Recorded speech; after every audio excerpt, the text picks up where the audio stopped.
សួស្តីបងប្អូនពុកម៉ែមីមីងលោកយាយលោកតាទាំងអស់គ្នាបាទសម្រាប់តម្រុយឆ្នោតយួនលេខធំបាទសម្រាប់ថ្ងៃទី6ខែ1ឆ្នាំ2026នេះ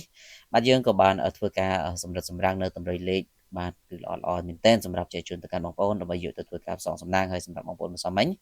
បងប្អូនក៏សង្ឃឹមជឿជាក់ថាបងប្អូននឹងទទួលបាននូវលាភសំណាងទាំងអស់គ្នាបាទអញ្ចឹងសម្រាប់ថ្ងៃនេះក៏មិនខុសពីថ្ងៃម្សិលមិញក៏យើងមាននៅតម្រុយលេខដើម្បីចែកជូនទៅកាន់បងប្អូនផងដែរអញ្ចឹងបងប្អូនមុននឹងយើងចូលទៅកាន់តម្រុយជួយចុច like ចុច share ចុច follow page ម្នាក់មួយផងបាទដើម្បីបងប្អូនថ្មី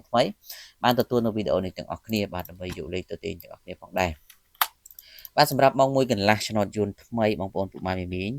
បាទសូមធ្វើការគុណនៅលេខ417គុណបាទ417គុណបាទ889គុណ026គុណបាទអញ្ចឹង3គ្រាប់នេះបងប្អូនអាចគុណសងសំណាងបានសម្រាប់ម៉ោង1កន្លះឆ្នោតយួនថ្មីបាទហើយសម្រាប់ឆ្នោតយួនចាស់ម៉ោង4កន្លះគឺបងប្អូនដែលចង់បានលេខពិសេសបាទលេខ VIP គឺយើងមានលេខធំមួយគ្រាប់ចែកជូនទៅកាន់បងប្អូនហើយសេវាត្រឹមតែ12,000រៀលទេប៉ុន្តែបញ្ជាក់បាទគឺលេខធំមួយគ្រាប់ហ្នឹងតម្រូវបងប្អូនធ្វើការគុណលេខហើយលេខទាំង4ប៉ុកបាទបងប្អូនលេខបានអាចធ្វើការឆាតចូលពេកយកលេខទៅលេខទាំងអស់គ្នាបានសម្រាប់ម៉ោង6កន្លះវិញសូមបងប្អូនពុកម៉ែមីមីងទាំងអស់គ្នាបានសូមធ្វើការគុណនៅ719គុណបាទ719គុណ506គុណនិង